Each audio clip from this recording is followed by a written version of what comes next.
Ebusia mama wakwaba efa embra Attention TV eso. Attention TV esi da we inspire you more. Attention TV Facebook, YouTube, Twitter. Okwa hono ma obenya Attention TV hono mi subscribe, like, share and comment. Ebusia ende ye sign so for adanse ebedi ehia. Na ende ye hwe asori a ye friend God's Revelation Ministry ono so ewomu bi. God's Revelation Ministry omabakosem etesen. Enyuma ben ana woye omo ye kan say doctrine etesen fi say ye hwe ensori bi no mu te say orthodox churches ni bia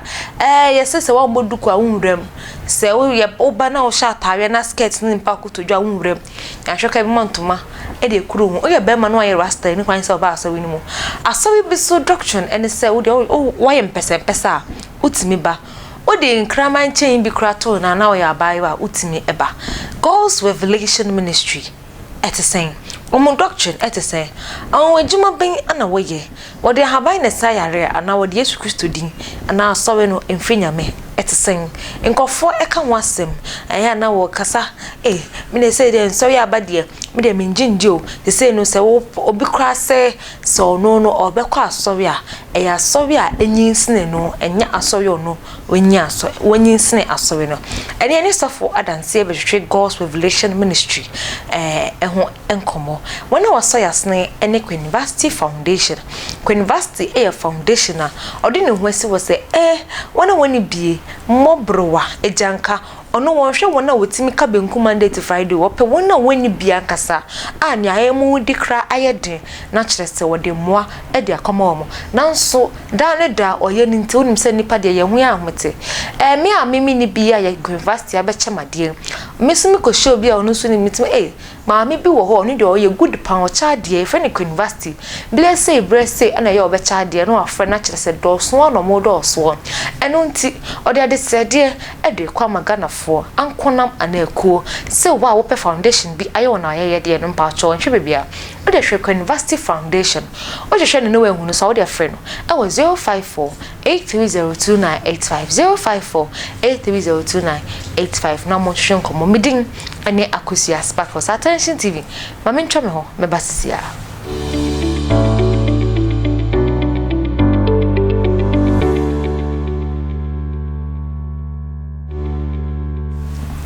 Ebusia mamem na akwa ababiem ensanso embra Attention TV eso ene so for dance esonso bedinhia ye hwe asori a ye friend God's Revelation Ministry ye kan say God's Revelation Ministry na when ati aso ye friend God's Revelation Ministry ani enkrofo so ati a wo ka ho nsem obi so ese na sorry be na nanse asen sorry ya dos na sorry we so efri hinda be ne bae medie me nkwa sorry a menyinsene no me pa sorry a enyinsene me enti ne be so for dance God's Revelation Ministry sen ane de bae wan kra ane da no omo titiye anase omo doctrine etsen den na we wa sorry no pote eno ane ne so for dance e ko hwehwe nkomo tnase na jojo ho opekra penso si ho na kaye ho na efa nkom hwehwe no enhyase safa dance ma wakwaba ya mewura me gidi se bibia eyeboko Yesu adom me ye pa adom o kire se ye wa Ghana man so ampa waje African way Joseph de ni bi no ene papa man on say different white wom yellow wom blue wom bibia wom nti se we Joseph yes Yes. Amen. Sorry God's Revelation Ministry. Uwombi. Amen. Ewe. Yo. Metia etiefo. Okay. Ane wo mo amonane omo hweye. Awurade nkoso enhyira wo. Na omo tumi subscribe Attention TV. No bia na enye kese. Berano bisa say Revelation God's Revelation Ministry our Pentecost Junction. Udu Pentecost Junction obefa trotro ni bi taxi one ni bi Pentecost Junction Abrekuma. Okay. Ana say ufi kaso oba besu oban yard. Usu oban yard pe yetiemu poku ase Abrekuma Pentecost Junction sa kroni na edi ekwan no so nti wonya fope ye ba be siu ufri kasoa takrade ayemfa wo ba ubesi wo banyard tu si wo banyard ya ubefaka ewo banyard se wo kɔ Abrekuma ba ubesi wo Pentecost Junction tu si wo Pentecost Junction bo modern se wo be crosso akɔ wanimu wo de wonni wo ye ho na wo ba wo de si Pentecost Junction wo si wo kɔ Agape nti taxi station ho no ma wo fope catch driver so be so Lotto Junction nti so Lotto Junction pepepe wo de bisa se wo bo se sandboard no kra e wo ho wa de me share no ana se e be kire wa adwen a before I am me de the founder no ma be ka ho na what me then e follow na waba when the founder Odifo Akwesi entry only ne sign ache me de ne sign ache pai so because when you be assign ache means onim nipa no then na God's Revelation Ministry ebai God Revelation Ministry the message anyame de ma na koa say onfa emie end time asore until better you say God Revelation Ministry erade hintasem asole means the more ubeba ho no no hintasem bi hintao erade bebie so e de akyerewo ne ministry asem a erade de ahye na no nti the more obekọ no hintasem a opetie ubehunu erade asem a wonti bi da obete erade asem a ya wo to wa bia wonti bi da ewo Bible mu no when you enter God's Revelation Ministry obete enti the message anyame de man akwa se onfa mie asole bacha wati da meka enti no bisa me a dia etie no asore no started way ana ehase na mbe hase wo Pentecost Junction mbawura aso no yes started se ye frase ya ye ne baby a papa no abre baby ofrase baby okoye de wafemu anyame ayadom anyame se afei baby asese me ma ofrase eye Pentecost Junction Lotto Junction okay what you say nyame de ne wura mu bebre de ne wura de wafem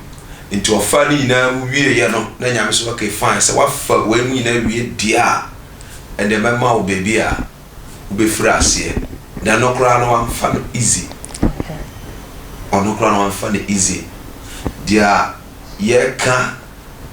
dia enim dia wate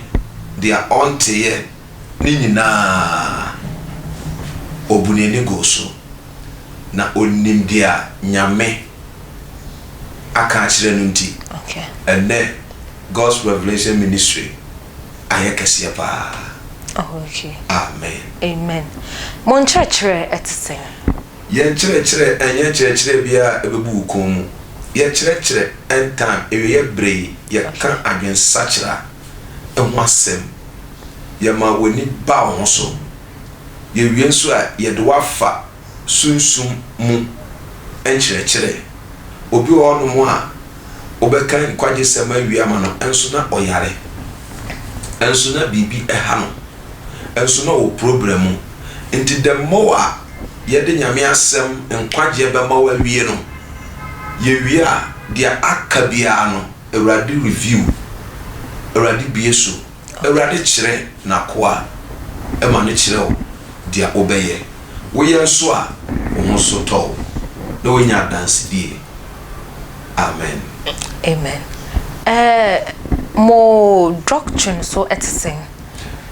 ye doctrine no bebre bisa se ena ye mboduku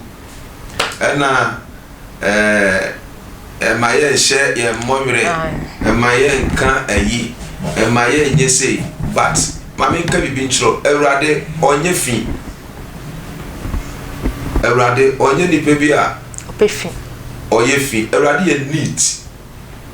what you say Awurade ye neat sense ye ka ahofemu ahofefo a obi nto Yesu Kristo what you say enti sanso na ne maso so ensese ne maso ye den wo mo ho ye neat o mo ho ye efi wo mo ho ye poto what you say duku yesi ye moduku dia ehia kese ewo Kristo sumu ewo nyame asemu ene ne se obama wa brabo ewie peye ewo nyame mu what you say mame fo obi nye example ewo Bible mu ankasa Esther si ebie Esther chapter number 1 obet Esther chapter number 2 also okay can 1 2 and 3 kona obet Esther hon nsem bebia na omu free ene bebia omu beduye edru bebi na Esther so ye Kristo ni no bom paye pa but mame nchiro bibie edru bebi na Haman apna ne se obeshi Esther busuafo nyina ase Mordecai obeshi omu nyina ase but yeah Esther ya ade bi se ombedi muada ewo Awurade enimo nti omudi muada wiye no Esther esiesie no ho pa ohu say yes Esther obani wa mie duhwam agu no ho wa Esther na wa ye fast obi ye fast na hu so fon kakra so fon kakra na nim nyina ye tantantan ba abra owie no mpacho make up so no wan na ye Esther man ho ye fe okay entino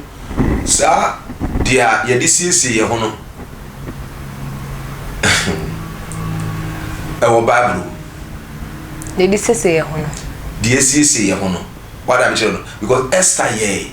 emanu ku pie ohere nanimo are you getting me maninya favor but e bi mo nso ti ade bi ho no ma obeya ebema Kristo som ayefe but ade bi nso ho no ma obeye ebema nipa kra ntumi nya den enko nyame nchen okay what you say we siesie wo ho the way why you who need na okọ nyame fie obi ase mame no ho ayeden ayefe but the same as you no so be betumi siesie no wa ka je na okọ yefa na there why you dey koi what you say enti yene God's Revelation Ministry de yehia ne se wa brabo wonne ye ebe fata Kristo okay what you say ebe fata Kristo obi si ye moduku fine Paul kire na adwene asam na Bible Paul na kire ye what you say Paul na say a man kato mutiriso what you say na Paul so kura so ka say ebe ya ankama ya nwale mbadu tiemi ana ono aso san ka say ebe ya ba ma bi anya de hon ka fo ba ko e Paul adwen kire fa kire na adwen what you say entino sa de okaso oba kata ni tiriso yi etiriso obi o akata ni tiriso so boni a odi no enye boni ketwa ana obi so no mo kata ni tiriso ba de bia no osiesie no ho enso se boni na do boni tiri okono de oboduku no so ntum nye den enye entinya se wan mo duku a you can't enter asono ekwan da ho but enkyerɛkyerɛ no ene abrabotene ne hia se Awurade befa na ko aso e de ama no wadi so okay okay na papa ye begina we so na ye twa ye ho sema e de aba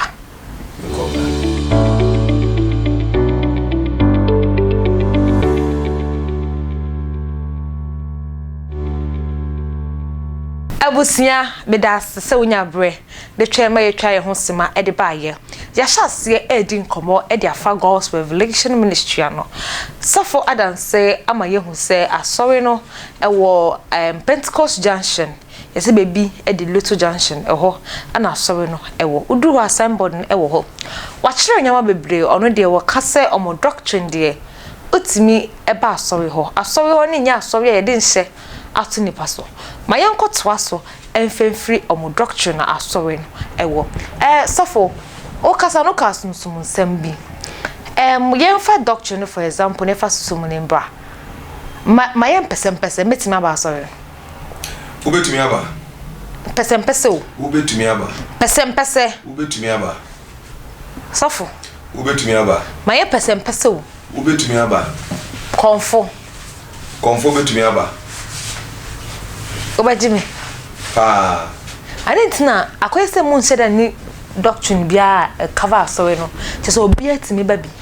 me pacho yen Yesu Kristo okay ne doctrine yen so ye den mo diso ye diso Yesu ansemu wo ya chachawo utumi ba ni freni bubu ani okay obi a waboda